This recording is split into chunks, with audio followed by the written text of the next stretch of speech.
Hey everybody, SlyCooper92 here with another retro unboxing for you guys today. There's more I could do, because now that I've added the PlayStation 3, the 360, and the original Wii added to this list, there's quite a few more games I could do retro unboxings for, but I'm going to wait till some of them are a little older. But this game turns 10 this year, so this is the reason why I'm doing it for this game. It's also a phenomenal game to me.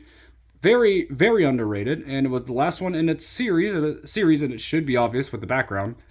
It's going to be for Sly Cooper 4, Thieves In Time. So not really much to say about this game in terms of unboxing, because it honestly has nothing inside, just the game disc and then reverse art. And I did a regular unboxing for it years ago, but that was long before I had a good quality camera. So this is my technical first HD video for this game. This also had a cross-buy. This is my original copy of Sly 4, I believe, that I own, and my original copy of the Sly collection as well. But these are all my copies of Sly Cooper's collections. This is pretty much the entire set, besides the physical version of Thieves in Time and the Sly collection for the Vita.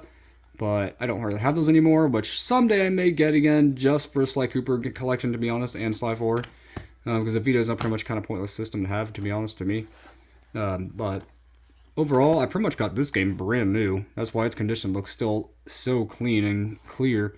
And the disc has like no scratches. I got this pretty much brand new, but when the store was still selling this game, they said it was used. They wrapped up a lot of them. They pretty much opened it up and didn't realize that they were pretty much brand new games and just put a used sticker on them, and they're selling them for $5.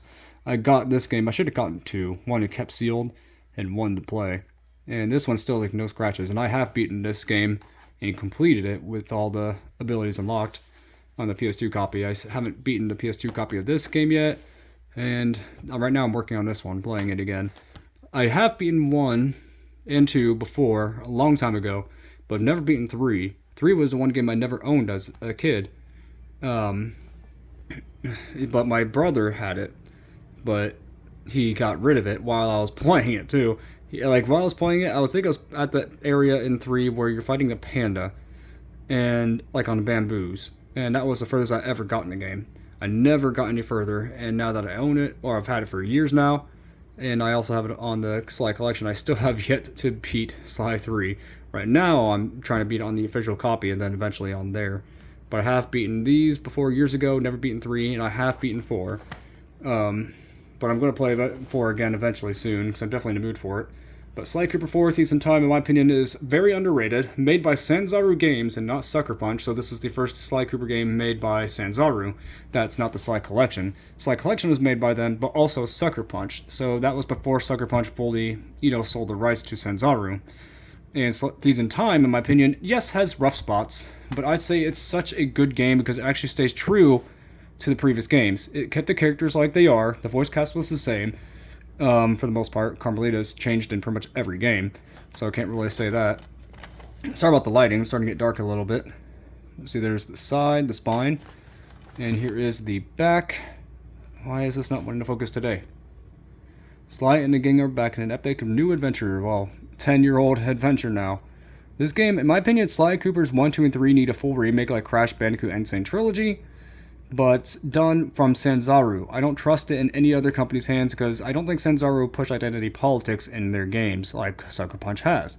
Sucker Punch recently has done that kind of junk into their new games, which I'm kind of glad they sold it to Sanzaru.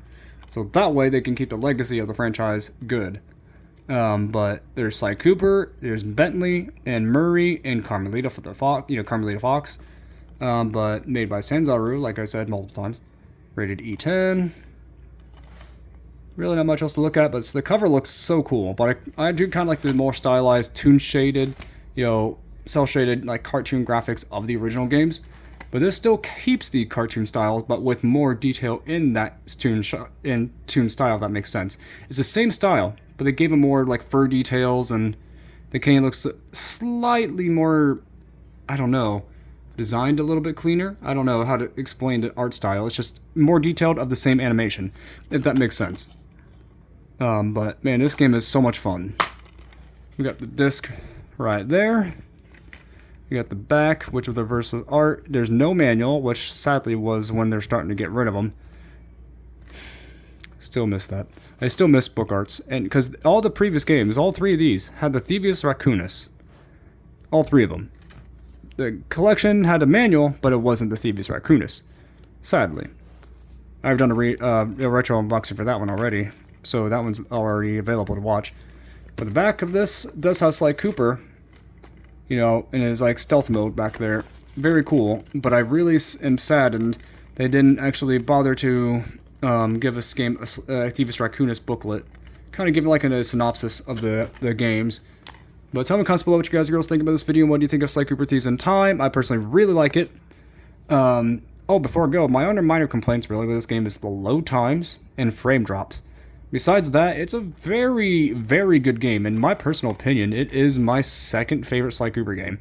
In my opinion, in the way I like it, Sly Cooper 2 is my favorite. Then I'd say Sly Cooper 4. Then I'd say Sly Cooper 1. And then Sly Cooper 3.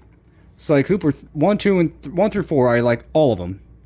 3 is a great game, but I really do have one major nitpick. And it is the bottles. The bottles is what made the games, in my opinion, more fun, more adventurous to go out in the areas and search and explore. Yeah, stealth and getting collectibles through sneaking and, you know, stealing the items from their pockets was fun. It's introduced in 2, carried on to 3, and in 4. But the only thing that I hate is that now in 3, where there's no bottles, it's literally just collecting the materials so I can get upgrades. And once you do that, there's no point to really look around besides just want to look around maybe once or twice. But since the game is still fun to play as Sly, Bentley, and Murray, but I can't hate it really all that much. It's just a major complaint because 1, 2, and 4 brought back the bottles. Thank you, Sly 4. Vincent Zaru. But I really do think this game is amazing. Still, Sly Cooper 2 is my favorite. I can't hate it. It's so good. Tell me in the comments below what you guys and girls think again about this video. What do you think of Sly Cooper 4 and the franchise? What's your favorite through 1 through 4? See you next time, and God bless.